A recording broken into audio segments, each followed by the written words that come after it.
ही दिवाळी महाराष्ट्राच्या शेतकऱ्यांसाठी अंधारात गेलेली दिवाळी झालेली आहे। इतिहासात याची नोंद होणार आहे, कारण की राज्याच्या सरकारने जाणून-बुजून महाराष्ट्रामध्ये मराठा ओबीसी अशी लढत निर्माण करून महाराष्ट्रामध्ये दुष्काळाची संपूर्ण परिस्थिती असताना 1 सप्टेंबरपासून पिण्याच्या पाण्याचा टँकर चालू असताना सुद्धा दुष्काळावर चिंता करण्यापेक्षा दुष्काळामध्ये शेतकऱ्यांना आणि ग्रामीण भागाच्या हातावर कमवणाऱ्या खाणाऱ्या लोकांना काम देणं आणि त्यांना मदत करणं ही महत्त्वपूर्ण भूमिका सरकारला करायची होती।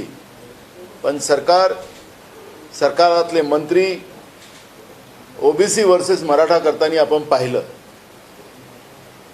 आज आम्हाला काँग्रेसची भूमिका त्याच्यातली स्पष्ट आहे आणि वारंवार आम्ही सांगतोय की 2014 मध्ये देवेंद्र फडणवीसांनी केंद्रात आणि राज्यात सत्ता येण्यासाठी मराठा आरक्षणाची जी घोषणा केली होती ती त्यांनी पूर्ण करावी। बहुमताचं सरकार केंद्रातही आहे आणि राज्यातही आहे। पण हा जो वाद महाराष्ट्रामध्ये सुरू केलेला आहे, जळता महाराष्ट्र निर्माण केलेला आहे, हा महाराष्ट्र आम्हाला असा जळता महाराष्ट्र नको। आम्हाला शाहू फुले आंबेडकरांचा महाराष्ट्र हवा, ज्या महाराष्ट्रामध्ये सामाजिक न्यायाची भूमिका होती, तो महाराष्ट्र आम्हाला पाहिजे। बीजेपीने जाणून-बुजून महाराष्ट्राचं हे गौरव शाहू फुले आंबेडकरांचा विचाराचं हा संपुष्टात आणण्याचा हा प्रयत्न या पद्धतीने करताय, असा आरोप नाही, वास्तविकता आहे। आज दुष्काळाची परिस्थिती असताना शेतकऱ्याला मदत करण्याच्या ऐवजी जी मदत यांनी घोषणा केली ती अत्यल्प आहे। म्हणजे एक काळ होता की याच्यापेक्षा 3 पटीने जास्त पैसे मिळत होते, आता त्याला पैसे कमी केलेत, अजूनही खात्यात कमी पैसे जमा झाले नाहीत। दिवाळी संपली, शेतकऱ्यांचं धान्य थोडं काय निघालं तर अजूनपर्यंत समर्थन मूल्यांचे केंद्र उघडले गेले नाहीत। माती मोल शेतकऱ्यांच्या शेतीच्या मालाचा भाव विक्री आपण होताना पाहिलेला आहे आणि म्हणून एकीकडे खर्च शेतीवरचा वाढला, डिझेलचे भाव वाढलेत, खताचे भाव वाढलेत, बियाणाचे भाव वाढलेत, औषधींचे भाव वाढलेत, 18% GST लावून शेतकऱ्यांना ह्या सगळ्या वस्तू विकत घ्याव्या लागतात आणि म्हणून महाराष्ट्रामध्ये देशातल्या सगळ्यात जास्त शेतकऱ्यांच्या आत्महत्या होत असतील तर ते महाराष्ट्रामध्ये होताना आपण पाहतोय। आपण या दिवाळीमध्ये अजून एक दुर्दैवी घटना पाहिल्या की मध्यमवर्गीयातल्या महिलांनी सुद्धा आत्महत्या केलेल्या आपण पाहिलेल्या आहेत। दिवाळीमध्ये महागाईच्या या महाभस्मासुरामुळे आपल्या घराला दिवाळी साजरी करू शकत नाही, म्हणून मध्यमवर्गीय महिलांच्या, गरीब महिलांच्या पण आत्महत्या महाराष्ट्रात झालेल्या आहेत।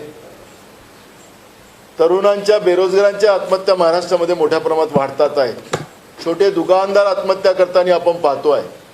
जवळपास तो आकडा 22,000च्या वर आज प्रत्येक स्तरामधून आत्महत्याचे प्रमाण जाऊन हे 22,000च्या वर महाराष्ट्रामध्ये आत्महत्या ह्या सरकारी आकडे आहेत।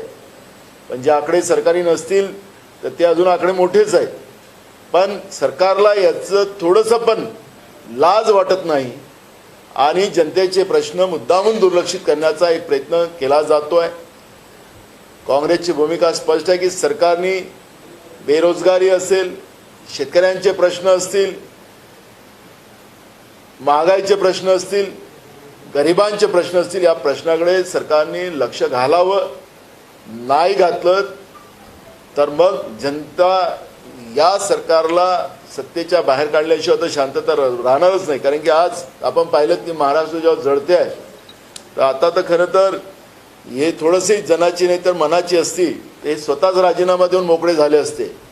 पण नाही तर आता यांना जितकी बर्बादी होतं तेवढे गंमत करतात, हसतात आहेत। मंत्रिमंडळामध्ये 17 मंत्री पहिलेच कमी आहेत, आता परवा कॅबिनेट झाली त्याच्यामध्ये 16 मंत्री त्या ठिकाणी आले नाही। म्हणजे राज्यातली परिस्थिती किती भयावह आहे। राज्याच्या मंत्रिमंडळामध्ये कुठलाही समन्वय नाही अशी परिस्थिती आज आहे। ज्या कॅबिनेटमध्ये लोकांच्या अपेक्षा असतात की कॅबिनेट आज आमच्यासाठी काही निर्णय करेल, पण कॅबिनेटमध्येच मंत्री जात नसतील आणि पहिले 17 मंत्री कमी आहेत, अशा परिस्थितीमध्ये राज्याची परिस्थिती काय आहे ही समजण्यासारखं आज राज्यातली जनता खुळी राहिलेली नाही। माननीय राज्यपाल महोदयांनी तातडीने या सरकारला एक कारणे दाखवा नोटीस दिला पाहिजे. या पद्धतीनं जनतेच्या हिताचं निर्णय घेण्याची व्यवस्था ही सरकार करत असेल तर ही सरकारच बरखास्त केली पाहिजे, ही मागणी काँग्रेस पक्षाची आहे. आपण प्रश्न विचारू शकता.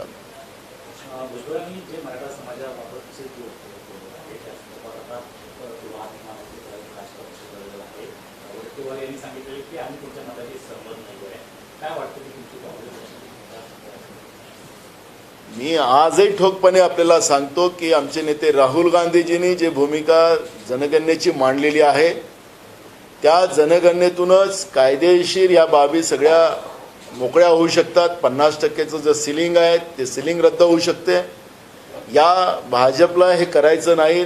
नरेंद्र मोदीजी देशाच्या प्रधानमंत्र्यांनी सांगितलं की गरीब जात आहे, म्हणजे याचाच अर्थ देशामध्ये गरीब जात आणि श्रीमंत अशी एक विभाजन करण्याचं प्लॅन बीजेपीने केलेला आहे आणि म्हणून जातीनिहाय जनगणना ते करत नाही. मी मराठा समाजाच्या आणि सगळ्या ज्या आरक्षणासाठी प्रलंबित जाती आहेत त्यांना मी विश्वास देतो, काँग्रेसच्या वतीने विश्वास देतो. आम्हाला राज्यात आणि केंद्रात सरकार द्या, आम्ही हे सगळे आरक्षणाचे प्रश्न निकाली काढून देण्याची जबाबदारी ही काँग्रेस पक्षाची राहणार, ही भूमिका आम्ही या ठिकाणी मांडतो आहे. या पद्धतीचा जो वाद निर्माण करून राज्यातल्या मूळ प्रश्नाला बाजूला सारण्याचं जे काम चालू आहे, राज्य जे जळत आहे त्याच्यामुळे राज्याचं जे नुकसान होते आहे, अनेक उद्योग चाललेत राज्यातून. मोदीजी जेव्हा महाराष्ट्रात आले तेव्हा महाराष्ट्रातले उद्योग गुजरातमध्ये नेलेत आणि आज या जळत्या महाराष्ट्रामध्ये छोटे उद्योग आता ते पण बाहेर जायला निघालेत. राज्याच्या तिजोरीमध्ये येणारा पैसा त्याच्यामध्ये थांबला. राज्य हे कर्जबाजारी राज्य आणि दिवाळखोरीत काढण्याचं काम राज्याच्या सरकारच्या या दृष्टबुद्धीमध्ये होते आहे, असे हे स्पष्ट होते आहे. त्यामुळे काँग्रेसची भूमिका स्पष्ट आहे की जे आरक्षणाच्या लाईनमध्ये आहेत, ज्या आर्थिक आणि शैक्षणिक जो समाज मागं असेल त्या प्रत्येक समाजाला आरक्षणामध्ये आणून त्याला न्याय देण्याची भूमिका ही काँग्रेस पक्षाची आहे. सरकारमध्ये आहे, सरकारचे मंत्री आहेत, त्यामुळे सरकारचाच इन्व्हॉल्व याच्यामध्ये आहे आणि म्हणून माननीय राज्यपाल महोदयांनी महाराष्ट्रामध्ये आग पेटवणाऱ्या सरकारला बरखास्त केलं पाहिजे, ही भूमिका आमची आहे.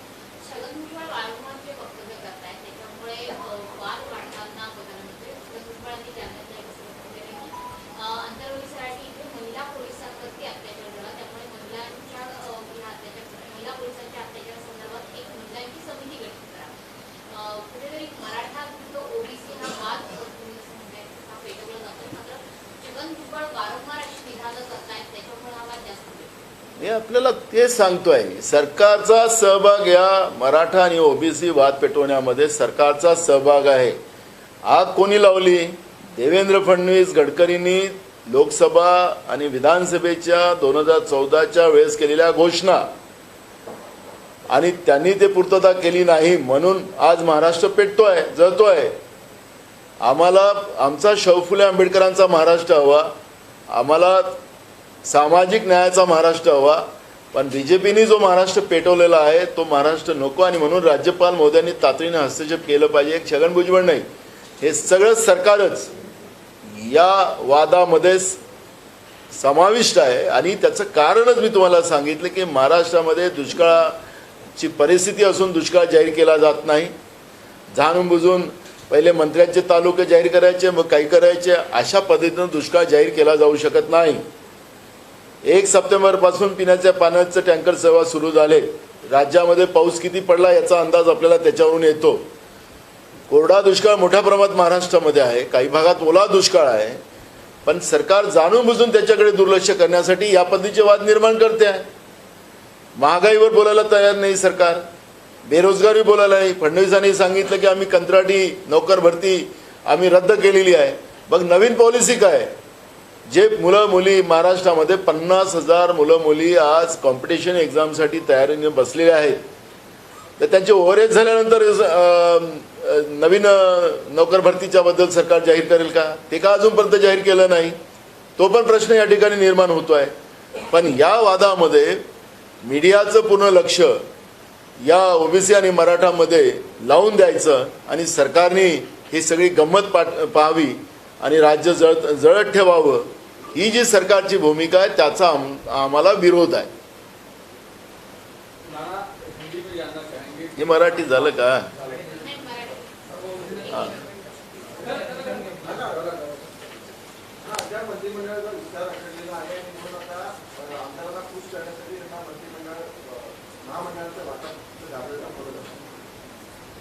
आपल्याला हे जे खोक्याचं आणि भ्रष्टाचाराने बरबटलेलं हे जे सरकार महाराष्ट्रामध्ये आहे, या सरकारची नीती आणि नियत या दोन्ही गोष्टी खराब आहेत. या महाराष्ट्राला भूषणावं नाहीत. राज्याची तिजोरी कशी लुटता येईल, कोणाला जास्त लुटता येईल त्याच्यावर हे राज्य काम करते आहे. राज्याचा एक उपमुख्यमंत्री नाराज होऊन घरी बसतात, मग एका रात्री त्यांचा सगळा डेंगू चांगला होऊन जातो, दिल्लीला जातात आणि मग तिथं जाऊन घरानं सांगतात की माझ्या फायली तिथं क्लिअर केल्या जात नाही वगैरे. हे अशा पद्धतीच्या आपल्या मीडियाच्या माध्यमातून ऐकतो आहे. म्हणजे हे महाराष्ट्र कसं चाललेलं आहे याचं काही वेगळं आम्हाला उदाहरण देण्याची गरज नाही. या राज्यामध्ये जो तमाशा मंत्रिमंडळात चाललेला आहे त्याच्यामुळे राज्याचा तमाशा व्हायला निघालेला आहे. राज्याची जनता कोणाकडे बघून या राज्यामध्ये जिवंत राहणार? आता हे सरकार आपल्या दारीवालं यांनी जी योजना काढली, यांनी सांगावं राज्याच्या जनतेला की एवढे पेंडॉल आपण मोठे मोठे तयार करतात, तर कोणते पैसे असतात, कुठून पैसे आणले जातात, कोणाला कॉन्ट्रॅक्ट दिला जातो पेंडॉलचा. एका ठाण्याच्या माणसाला पूर्ण राज्यातल्या पेंडॉलचा कॉन्ट्रॅक्ट दिला जातो. 3 कोटी 3.5 कोटीचं ते पेंडॉल असतं. सगळे पैसे DPDC मधून खर्च केले जातात. त्या जिल्ह्याच्या विकासाचे जे पैसे असतात, आता गावामध्ये गेड्यापाड्यात गेलात तर रस्ते नाहीत, पिण्याच्या पाण्याच्या सोयी नाहीत, ग्रामपंचायतनी इलेक्ट्रिकचं बिल भरलं नाही म्हणून त्याचं नळ योजनेचे कनेक्शन कापले गेलेत. आता ग्रामपंचायतमधूनही लोक आणायसाठी, कारण की सरकारी योजनेच्या माध्यमातून तिथं लोक जमा करण्याचं काम केलं जातं आहे. यांच्या योजनेसाठी लोक येत नाही. या सगळ्या योजना ज्या आहेत जे ते वाटप करतात ते काँग्रेसच्या काळातल्या आहेत, हे काही यांच्या सरकारच्या काळातल्या नाही आहेत. पण आम्ही ज्या योजना होत्या त्या गाव पातळीवर, पंचायत समितीच्या पातळीवर आम्ही त्या योजनेचं वाटायला लावत होतो. पण त्याच योजना यांनी एकत्रित करून या आता सरकार आपल्या दारी आणि त्या ठिकाणी जाऊन आमचं सरकार कसं राज्य लुटते आहे हे सांगायचं काम करताय का? अशा पद्धतीचं चित्र आज आहे. आणि हे जेवढं सरकार आपल्या दारीचं कार्यक्रम करतील तेवढा लोकांमध्ये यांच्याबद्दलचा राग निर्माण होत आहे. यांनी करावं, महाराष्ट्रातल्या सगळ्या 36 जिल्ह्यामध्ये कार्यक्रम करावा. राज्याच्या जनतेच्या पैशाची उधळपट्टी यांनी करावी, कारण की आता सत्तेत आहे.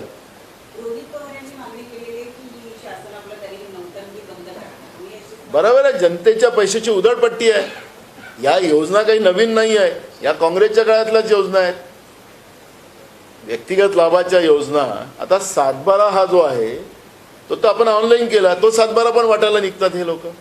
आता मला काही कळायला कारण नाही की हे कुठले नौटंकी नाही आहे, हे महानौटंकी आहे. हे नौटंकी शब्द नाही, महानौटंकी, कारण 3 लोक आहेत ना.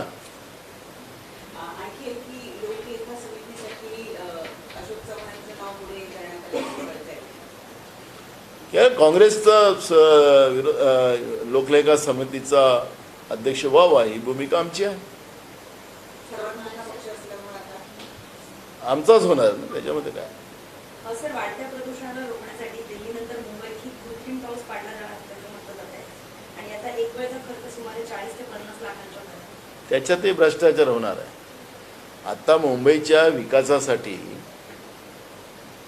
आणि महाराष्ट्राच्या विकासासाठी जी निर्मल भवनमध्ये दलालांची फौज निर्माण केलेली आहे, तुम्ही ते सगळं त्यांनी रेकॉर्ड मागवा, माहितीच्या अधिकारात त्यांनी द्यावा. आम्ही विधानसभेत मागणी करणारच आहोत की याचं काम काय केलं यांनी आणि किती टेंडर तिथून पास केले गेले, कसे अभाव केले गेलेत. महाराष्ट्राचे सगळे टेंडर अभाव होतात आहेत आणि मग काम मुद्दामून टेंडर पुन्हा घेऊन घ्यायचा, काही थोडंफार खोदखात करायचं आणि मग ते काम उशीर करायचं आणि पुन्हा त्याचे पैसे वाढवायचे. हा एक नवीन भ्रष्टाचाराचा गोरखधंदा महाराष्ट्रातलं सरकार करते आहे दलालाच्या माध्यमातून.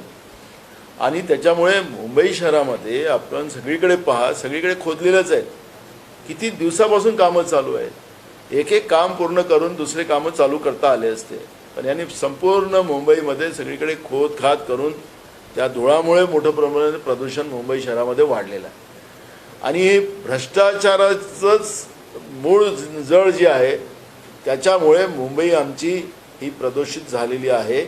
आणि आता त्याला कृत्रिम पाऊस पाडून त्याच्यावर त्याच्याही पाण्यामध्ये अजून पैसे खाता येते का त्याच्यावरचा प्लॅन ते लोक करणार आहेत.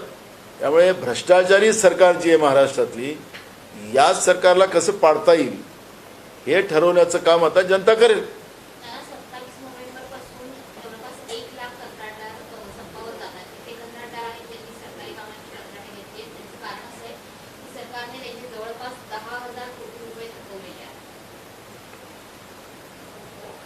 स्वाभाविक आहे की राज्याच्या तिजोरीत खणखटाट आहे.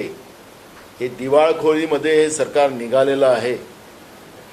मोठ्या प्रमाणात टेंडर काढून आपल्या आमदारांना खुश करण्याचा प्रयत्न, तिजोरीमध्ये पैसे नसताना सुद्धा यांनी आमदार सांभाळण्यासाठी जे काही कृती केलेली आहे त्याचे परिणाम राज्य सरकारला भोगावा लागणारच आहे. राज्याच्या तिजोरीत येणारा पैसा म्हणजे आपण डायमंड मार्केटचा उल्लेख केला तर त्याच्या माध्यमातूनही आपल्याला रिसिप्ट मोठ्या प्रमाणात कटत होती.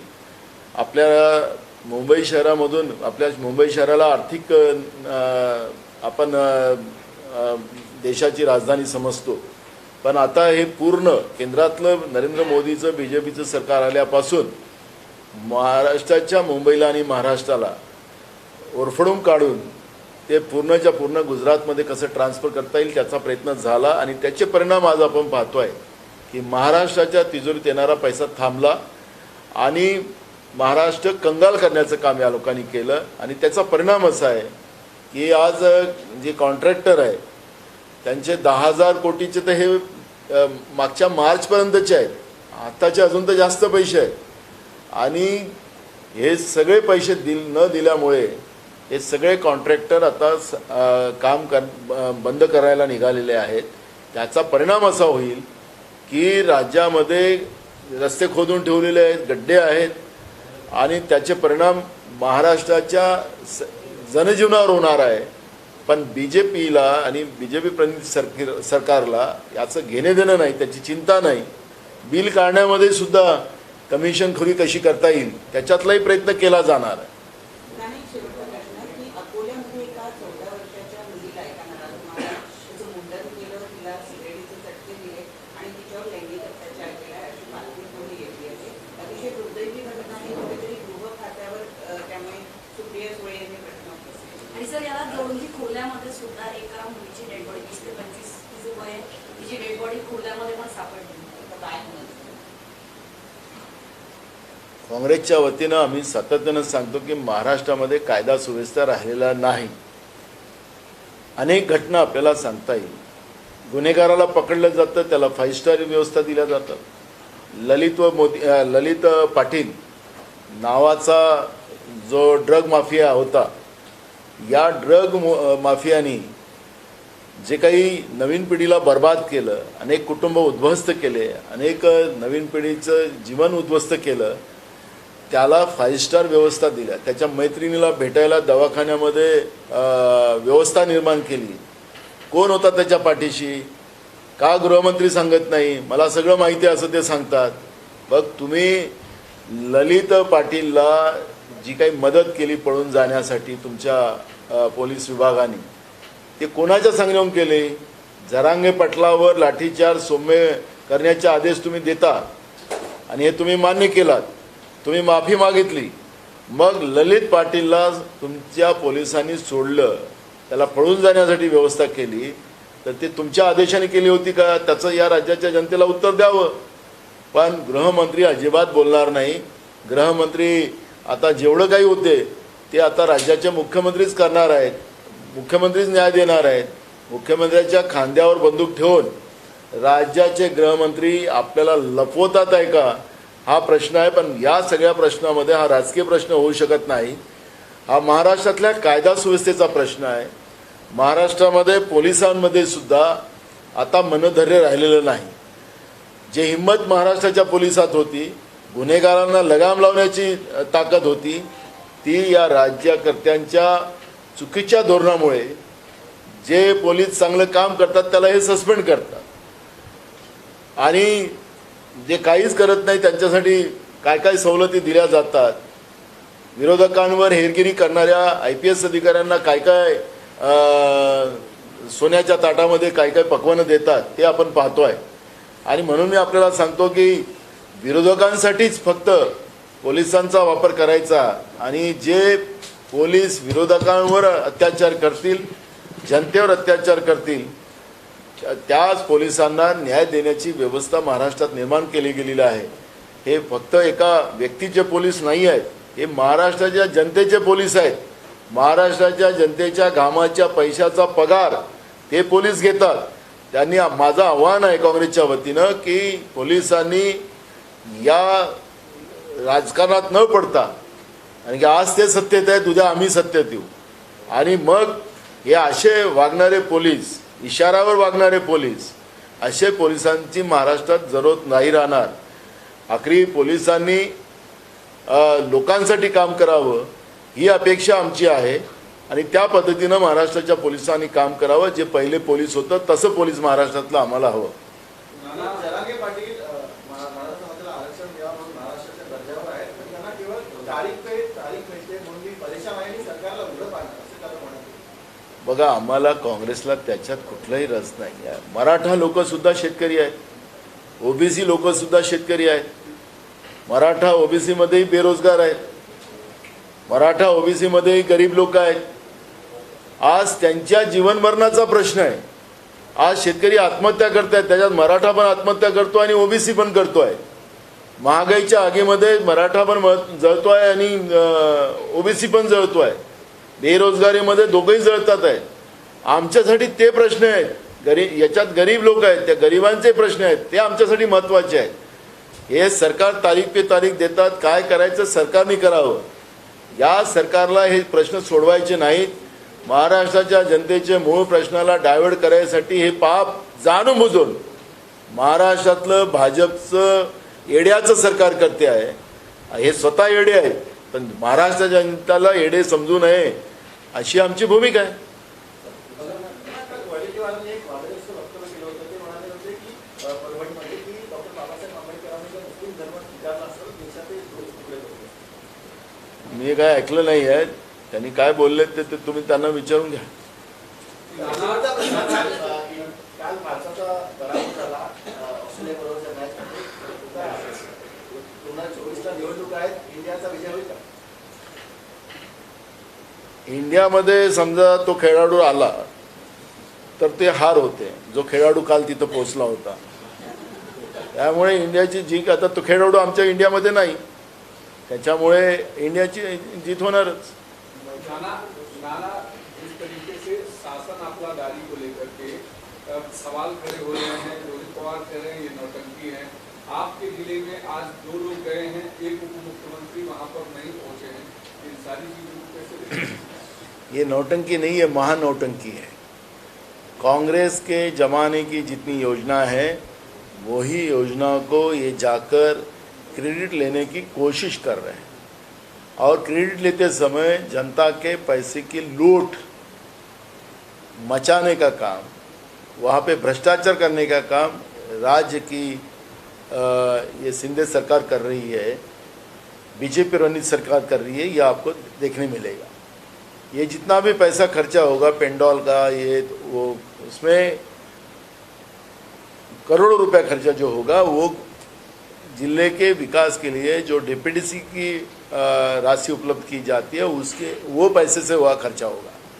ग्राम पंचायत को जो विकास के लिए जो पैसा मिलता है वो ग्राम पंचायत के सरपंच को पूरे लोगों को लाना है गाड़ियों से, तो वो अपने ग्राम पंचायत के पैसे से लाएगा. तो जो जनता के विकास के लिए जो पैसा उनका है, उनके अधिकार का पैसा है, उनका पैसा है, वो पैसे की लूट मचाने का काम महाराष्ट्र की सरकार आपल्या दारी इस धोरण के आधार पर और अधिकारी को लोग जमा करने के लिए पूरे ताकत के साथ अधिकारी को काम में लगाया जाता है. क्योंकि इनके कहने से और इनको देखने के लिए लोग नहीं आ रहे। लोग उनको, अधिकारियों को दबाव लाकर ये लोग जमा करने लगाते। और हर जगह आप मैं आज हमारे ज़िले में हो रहा है, भंडारा में, जो ज़िले में इनका सरकार आपल्या दारी जो प्रोग्राम हुआ है वो ज़िले में जाके फीडबैक आप लीजिए, लोग गाली दे रहे हैं इनको। ये अच्छा है कि जो हर ज़िले में जाके जो बची बुची सरकार की औकात है वो औकात लोग निकाल लेंगे। नाना, मराठा वर्सेस ओबीसी की जो लड़ाई महाराष्ट्र में चल रही है, एक मंत्री खुले मंच से चैलेंज देते हैं, दूसरी तरफ मराठाओं के नेता जरांगे पाटिल चैलेंज करते हैं। सरकार उनको भी आश्वासन देती है, उनको भी आश्वासन देती है। कानूनी रास्ता क्या है? कानून रास्ता एक ही है, जो हमारे नेता राहुल गांधी जी ने जाति न्याय जनगणना का जो भूमिका रखी है, जो 50% आरक्षण का जो मर्यादा है वो जनगणना के आधार पर ही खत्म कर सकते हैं।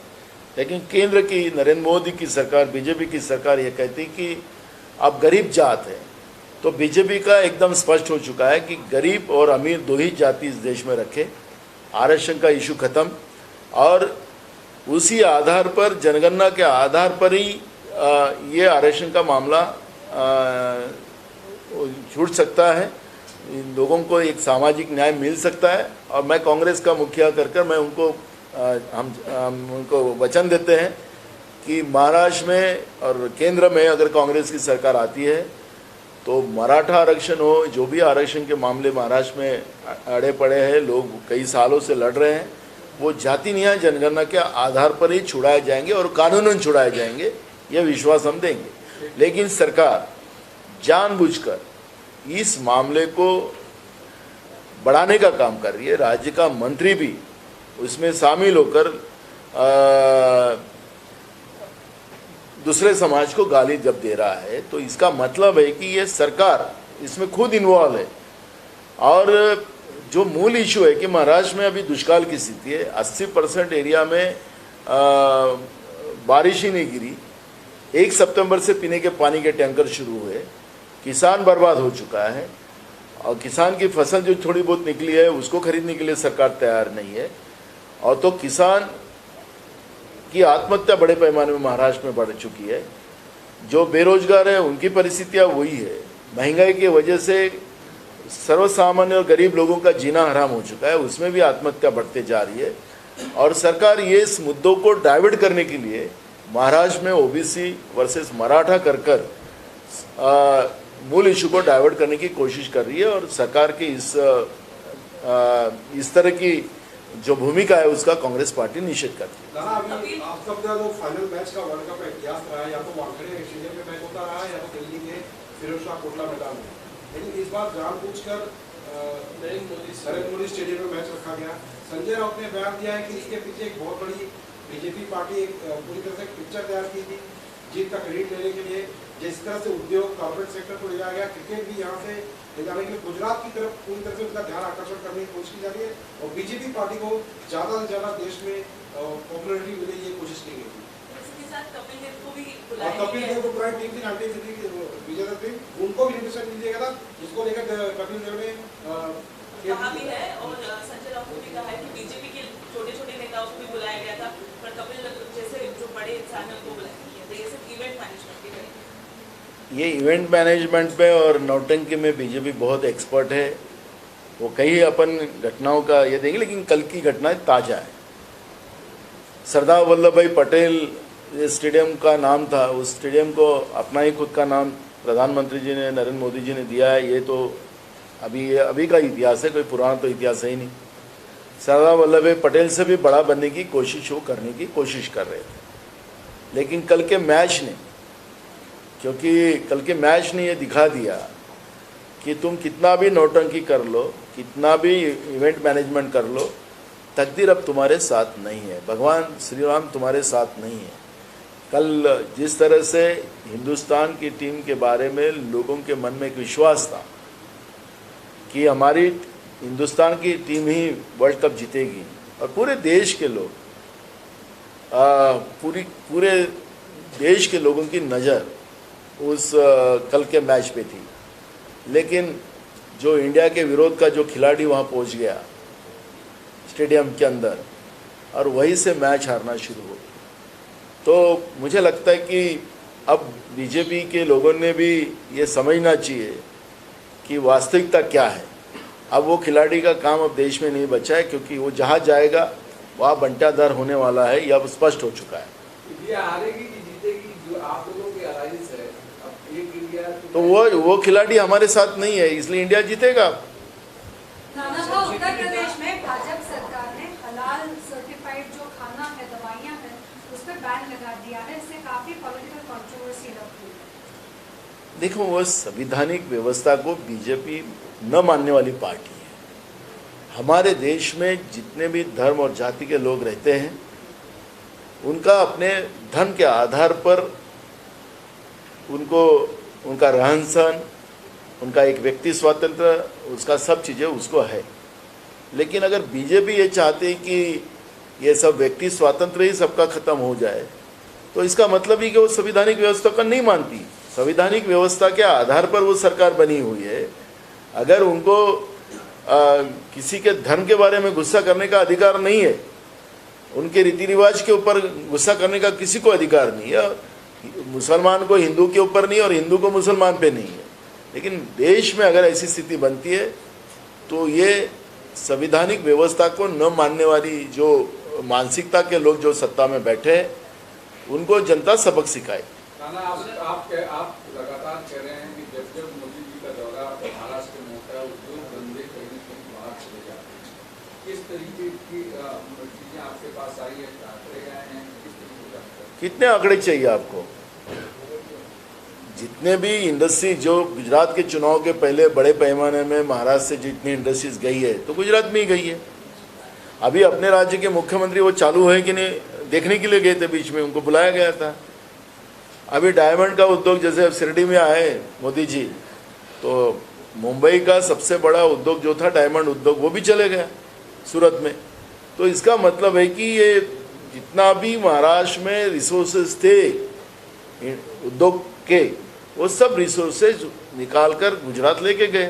तो इसमें छुपा क्या है? कहाँ आंकड़ेबाजी देने की जरूरत? आपको लगता है कि जिस तरीके की महाराष्ट्र में इस समय कंडीशन बनी हुई है, लगातार झगड़े चल रहे हैं, आगजनी चल रही है, दंगे की स्थिति है, ऐसे में कोई नया उद्योगपति या कोई नई इंडस्ट्री डालेगा?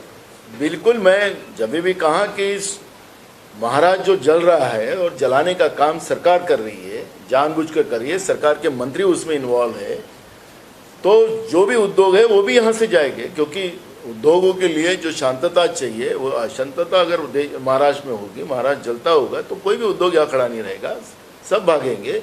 और यही बीजेपी चाहती है कि महाराष्ट्र कंगाल हो, और बीजेपी की रणनीति उसी आधार पर चल रही है, और अब पूरे राज्य की जनता समझ रही है। नाना, जेपी नड्डा कहते हैं कि इस बार का जो चुनाव है, जो 5 राज्यों में हो रहा है, वो बीजेपी वर्सेस परिवारवाद, उनकी इस बहन को आप किस सकते हैं? अब बीजेपी में कितना परिवारवाद है उसके ऊपर बात नहीं करेंगे वो लोग। अब कितने साल तुम परिवारवाद के नाम पे खाओगे? आपने 10 साल में देश में क्या किया उसका तो बताइए लोगों को।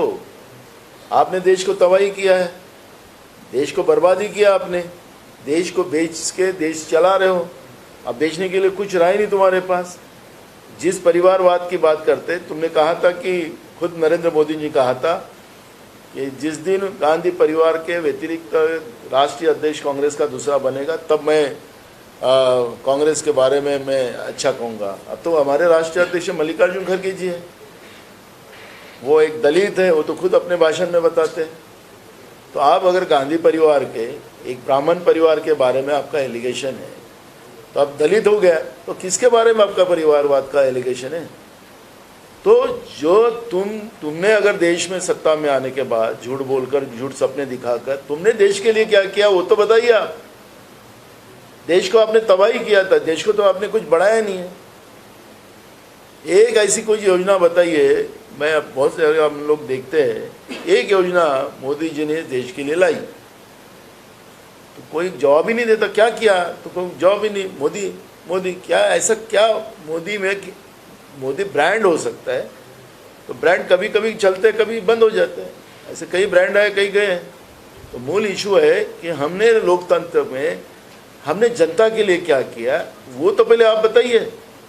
आप रोड विकास के नाम से लोगों से पैसा ले रहे हैं डीजल पेट्रोल में, 18 रुपया पर लीटर पे आप डीजल पेट्रोल में पैसा ले रहे हैं, उससे रोड बना रहे, उसी रोड पे आप टोल लगा रहे, उसमें भ्रष्टाचार है। द्वारका और दिल्ली रोड में 18 करोड़ किलोमीटर का रास्ते को आपने 250 करोड़ रुपए में बनाया, तो कितना बड़ा भ्रष्टाचार आप कर रहे हो उसमें भी पता चलता है। हमने रोड बनाए, हमने ब्रिज बनाए, तो वो तो जनता के पैसे से, उसमें भी आप टोल लगा रहे हो, लोगों को तो आप लूट रहे हो। आपने कौन सा विकास किया ये तो बताइए। जनता को लूट कर आज जो देश में, मैंने जब भी कहा कि देश के आंकड़े अभी फिलहाल ही जारी हुए हैं, तो जो महंगाई के वजह से जो मीडियम क्लास और गरीब लोग आत्महत्या कर रहे हैं, बेरोजगारी की वजह से कर रहे हैं। आप अभी आपने नौकर भर्ती के बारे में बात कर रहे कि हम कंपनी में तुमको तुरंत ऑर्डर दे देंगे, तो मैं उनको पूछना चाहता हूं कि उसमें रिजर्वेशन रहेगा क्या? नहीं रहेगा। पगार का गारंटी रहेगा क्या? नहीं रहेगा। आपने सब प्राइवेटीकरण कर दिया, फौज को प्राइवेट निजीकरण कर दिया, तो रिजर्वेशन खत्म हो गया, नौकरी की गारंटी खत्म हो गई, तो आप किसके बारे में बात कर रहे हो?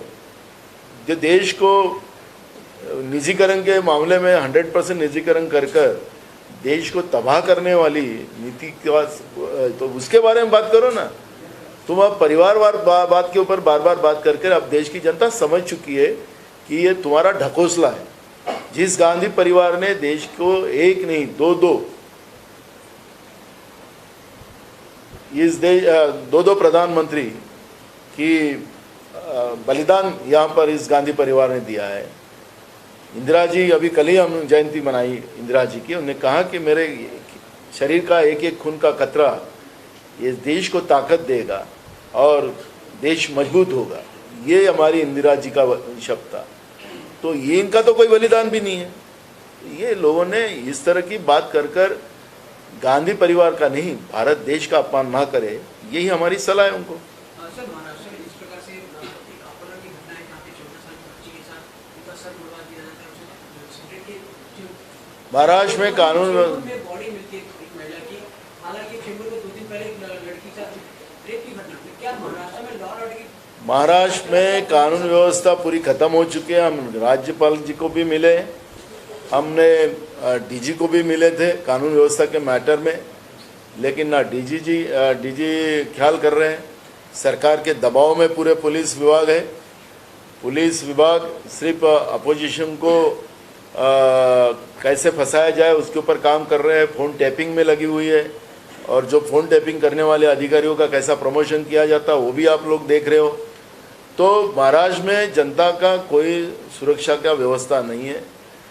जितने भी पुलिस है, जितने भी उनके खोखे के एमएलएज है, उनको Y+ सिक्योरिटी दी गई है, किसी को Z+ सिक्योरिटी दी गई है, और पुलिस पूरे सरकार की व्यवस्था को संभालने में लगी है। जनता का लेना देना नहीं है। और जो गुनहगार प्रवृत्ति के लोग महाराष्ट्र में हैं, जिसमें ड्रग माफिया ललित पाटिल, मोदी का ही नाम आता है ललित मोदी का, तो वो देश लूट के भागा है। तो ये ललित पाटिल नाम का जो है, ये ललित पाटिल, इसने जो ड्रग का जो जाल पूरे महाराष्ट्र में फैलाया था, उसको कैसी सुविधा इन लोगों ने, सरकार ने दी है, वो पूरे राज्य ने नहीं, देश ने देखा है। तो ये सरकार गुनहगार के पीछे कैसे है, उनको कैसी मदद करते हैं। जेल में, एरोड़ा जेल में आपने देखा कि पुलिस के वैन से जेल में अंदर कैदी को कैसी 5 स्टार व्यवस्था पहुंचाई जाती है, वो भी वीडियो आपके मीडिया के माध्यम से हमने देखा है। तो गुनहगार को डर रहा नहीं है। गुनहगार को लगता है कि थोड़े दिन के लिए जाना है, वहाँ पे भी मौज मस्ती करना है। तो यहाँ डर खत्म हो गया। महाराष्ट्र के पुलिस का डर खत्म होने का कारण ही ये है कि आज की जो सरकार है, ये सरकार पुलिस पे भी दबाव बनाकर है, और महाराष्ट्र की जनता आज असुरक्षित है। महाराष्ट्र में पूरी कानून व्यवस्था बिगड़ी हुई है। ये परिस्थिति आज महाराष्ट्र में है।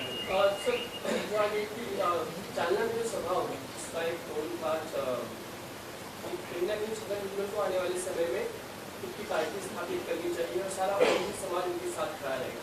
ये बात विजय व्यक्ति के आवाज के सामने भी उनके फोन में सामने है, बाकी के नेताओं ने, क्या ऐसी कोई स्थिति बन सकती है साहब? मैं कल क्या होने वाला उसके बारे में मैं नहीं जानता। मैं आज की स्थिति पे बात करता हूँ। महाराष्ट्र का मंत्री अगर किसी दूसरे समाज को जाके वहाँ चैलेंज करता है तो राज्य की सरकार इस तरह का मराठा और ओबीसी का झगड़ा पैदा कर कर जनता के मूल इशू को डाइवर्ट कर रही है। आज महंगाई, बेरोजगारी, किसान के इशू हमारे लिए सबसे बड़े महत्व के हैं, उस पर चर्चा सरकार क्यों नहीं करती? और इस तरह से महाराष्ट्र को जलाकर महाराष्ट्र को बर्बाद करने का अधिकार ये सरकार को हमने दिया नहीं है, महाराष्ट्र की जनता ने नहीं दिया है। ये शाहू फुले अम्बेडकर का महाराष्ट्र है। यहाँ सामाजिक न्याय की भूमिका हमेशा चलती आई है। यहाँ सामाजिक न्याय के जगह सामाजिक न्याय को ही मट्टी पलित करने का काम शुरू किया है और इसका हम विरोध करते हैं। महाराष्ट्र की शांति भंग करने के लिए कौन जिम्मेदार है सबसे ज्यादा? मनोज जरांगे पार्टी में महाराष्ट्र की सरकार है। महाराष्ट्र के उप मुख्यमंत्री देवेंद्र फडणवीस, ये शिंदे, राज्य के मुख्यमंत्री, राज्य के उप मुख्यमंत्री अजित पवार और उनकी पूरे सरकार ही जवाबदार है। जरांगे पाटिल और ये बाकी लोगों को कोई आरोप लगाने में कोई अर्थ नहीं, ये सरकार ही उसके लिए जवाबदार है।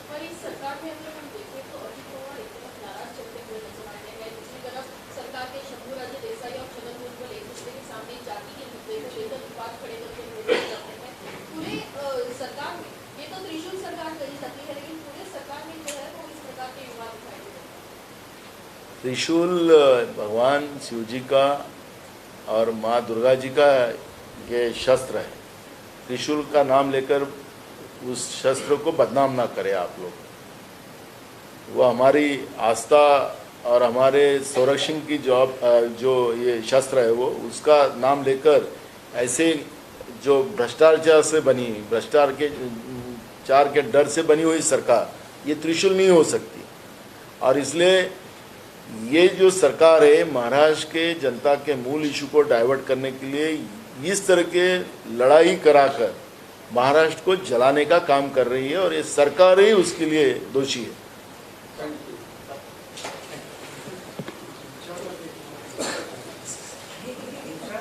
काय म्हणतोय?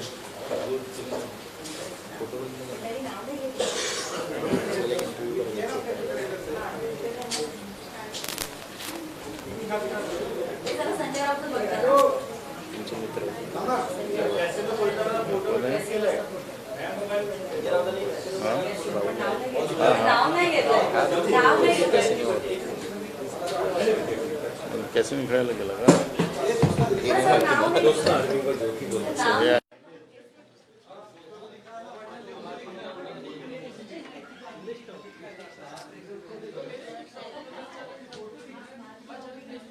ये बाजू दे भाई।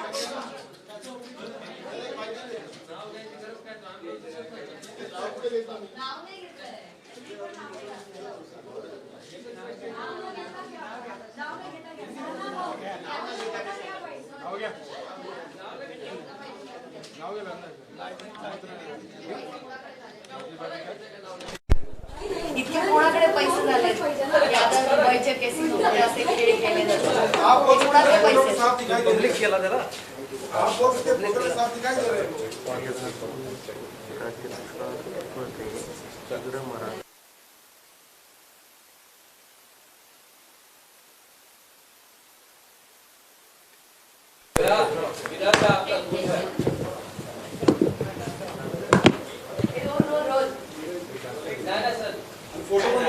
कॅसिनो मधला आहे कुठला बँक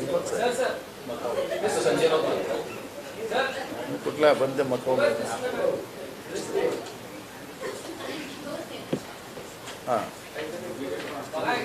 परत वजन आहे।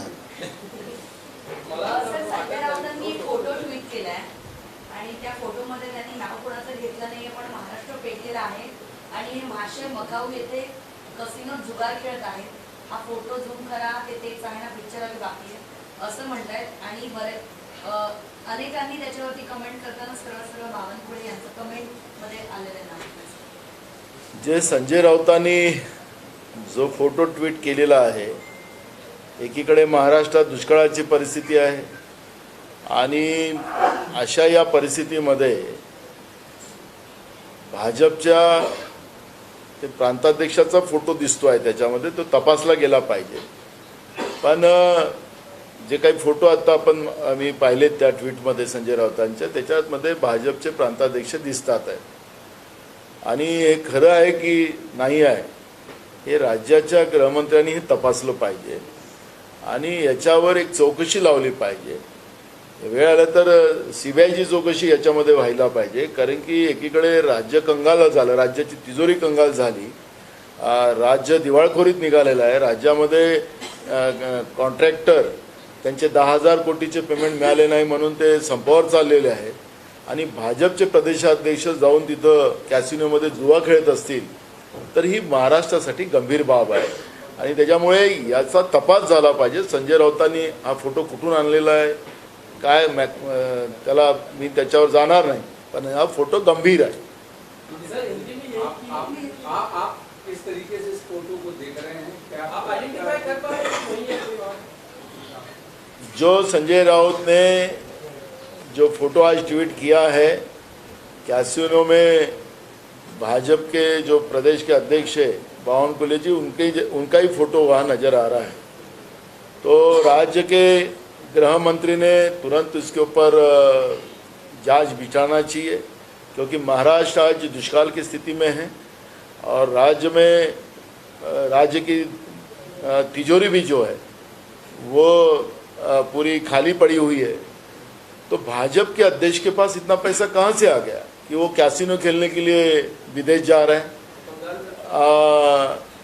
एक बंगारू लक्ष्मण का इतिहास तो एक अलग है ही, लेकिन ये अपने महाराष्ट्र के भाजपा के अध्यक्ष वो ट्वीट में दिखते हैं, उन्हीं का फोटो है वो तो. लेकिन इस पे जांच हो, यही मांग कांग्रेस करेंगे. क्या CBI की मांग करते हैं? AI इंटेलिजेंस के थ्रू ये बनाया जा सकता है क्या? बिल्कुल, इसमें जो संजय राउत ने जो ट्वीट किया है उसकी जांच होना ही चाहिए, CBI ने जांच करना चाहिए, बिल्कुल जांच होना चाहिए.